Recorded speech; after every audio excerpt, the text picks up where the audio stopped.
I am the executive director at the HBCU Museum here in DC.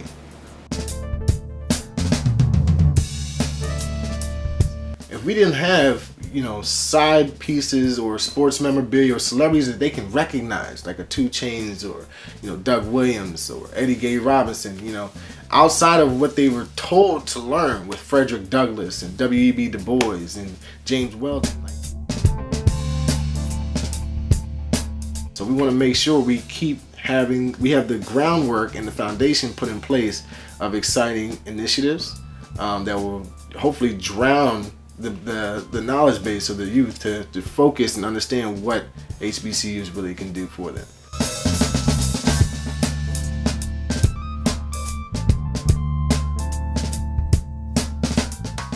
All right, my name is Terrence Fort. I am the executive director at the HBCU Museum here in DC. We opened up our doors on February 28th, 2018. We've been planning this process, actionable steps of the process, really 2.5 years, 3 years now. Family events, you have the holidays, you'd have to sit down and talk about, this background, where you went to schooling, and this, that, and third, and find out the differences and livelihoods that stem from that. And those became quite interesting competitions, and talking about family and stuff like that. And we were able to figure out, I guess, deduce from that, like, there's a real need here in awareness just around HBCUs, and that was a big part of how this came together. There's people on the streets now today that don't even know what a HBCU actually stands for.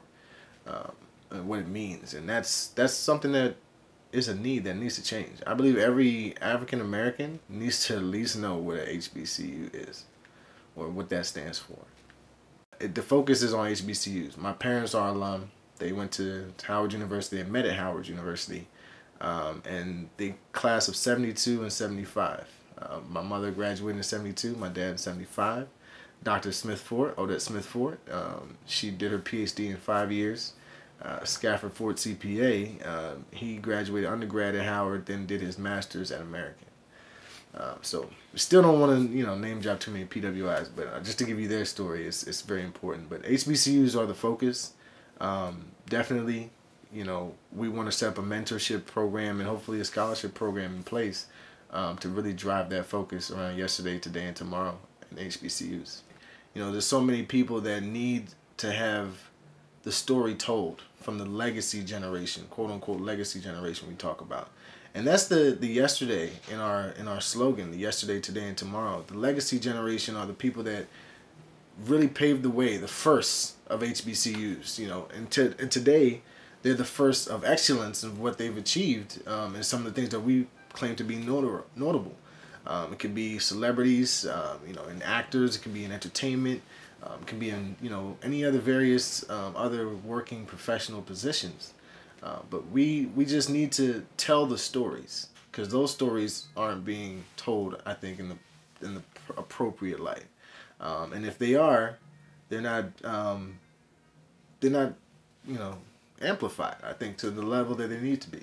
And so hopefully this museum not only culminates that, but also transcends mindsets into what HBCU's value really is, because if we look at it, the history, there's stories in here that I'm sure have never made its way past probably the family trees of the stories that they're told in, and they're so great. I mean, if you hear some of the things like what the Hubert family's done, and being one of the first families to settle at Savannah State in Georgia, and own documented history of 150 HBCU grads and counting, that says a lot. That's a family that believes in the yesterday, today, and tomorrow. And you want to put that family in the forefront, along with other families that stories need to be told, because they have artifacts and plenty of documents that will support a history of unlike another.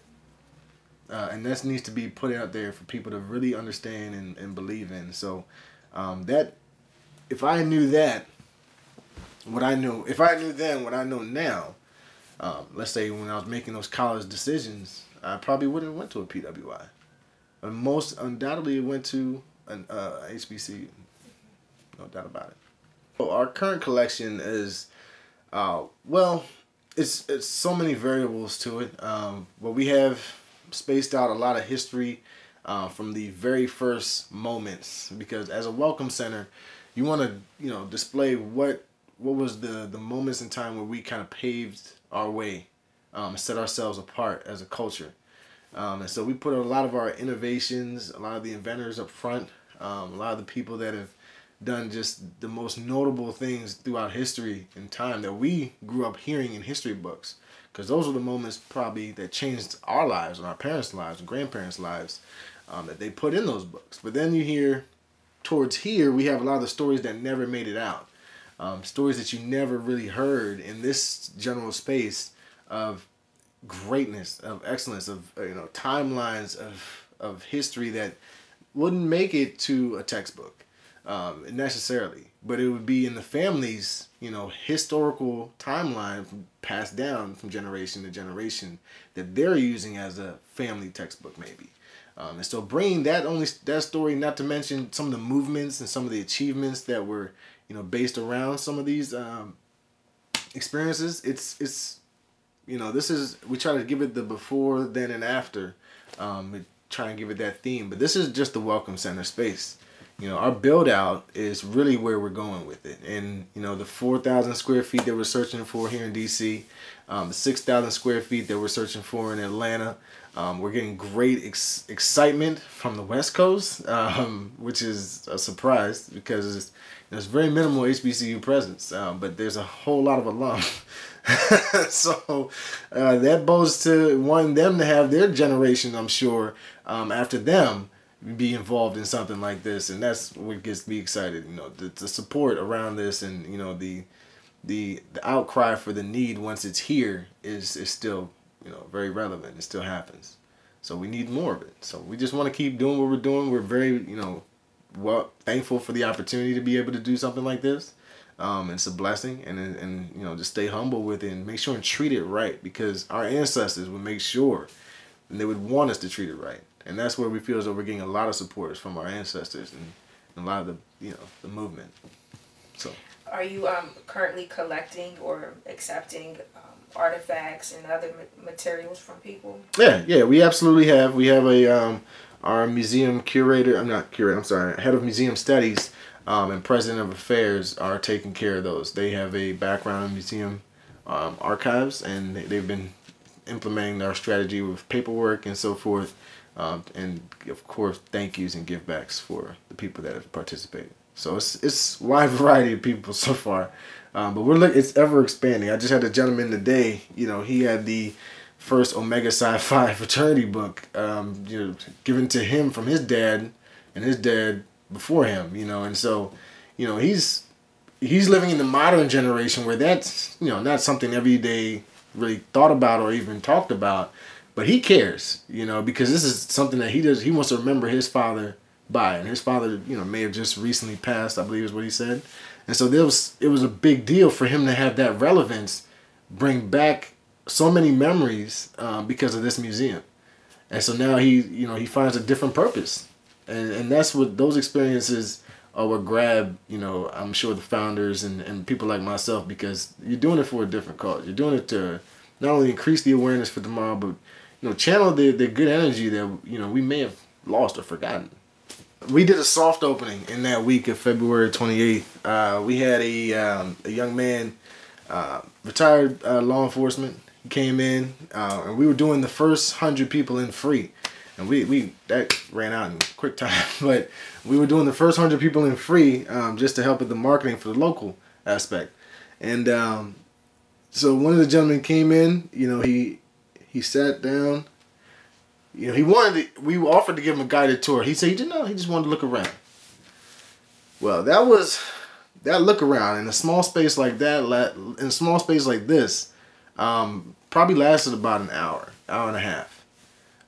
And by the time he came back from here to walk back up to the front, he was in tears, because this is something that he wish he could have shown his son, And I'm not sure, if his son is, here with us or not, but it seemed like it was a moment that he grabbed because now he can show his grandson. But he was able, he immediately said, offered him support, anything we needed to do, he would be there to help us in any capacity.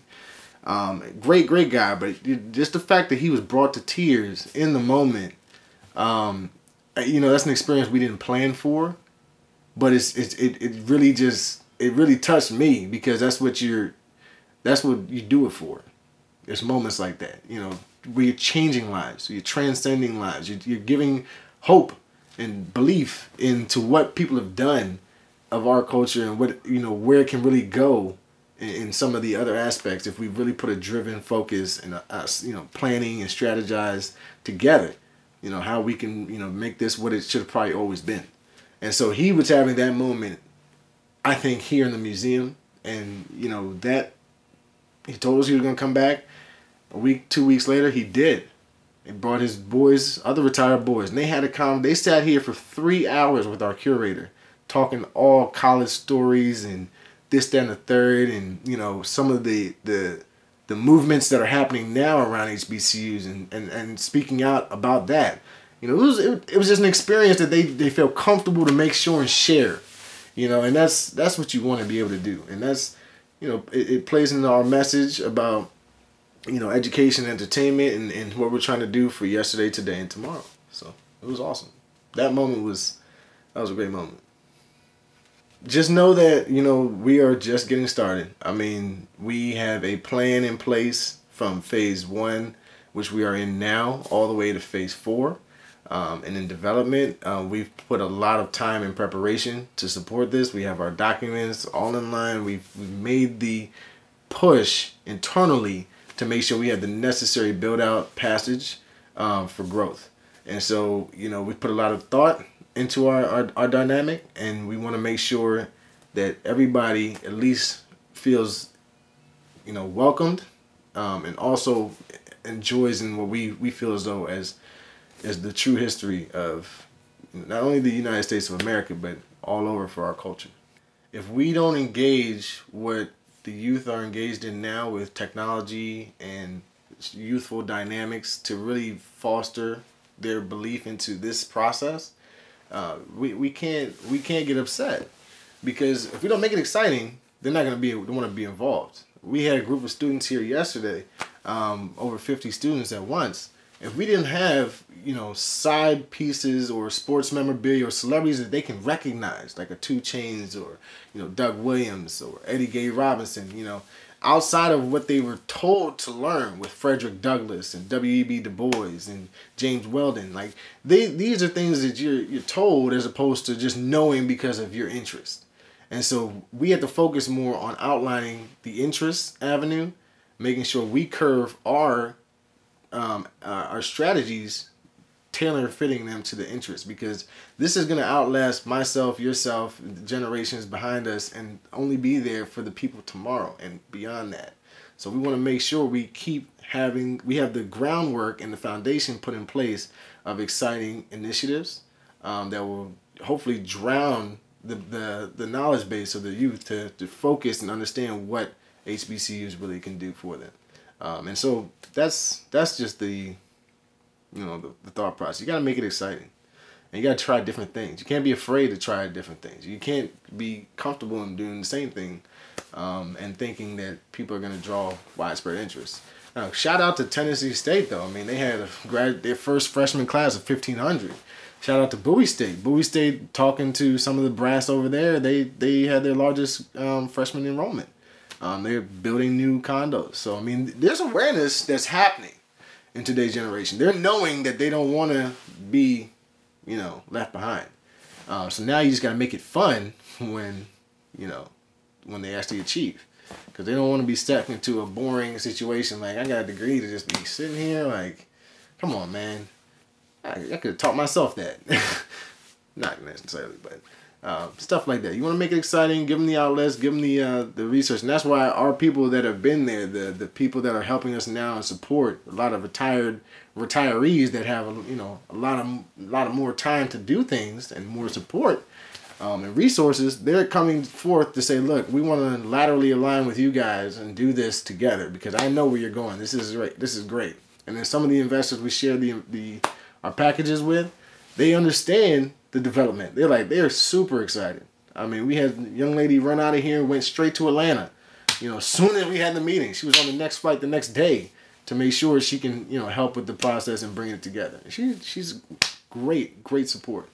And so a lot of politics, support getting that too as well. And then we got, Thurgood Marshall Foundation as well, doing some great support with us. So we're trying to bring it all together. We got a lot of good things going.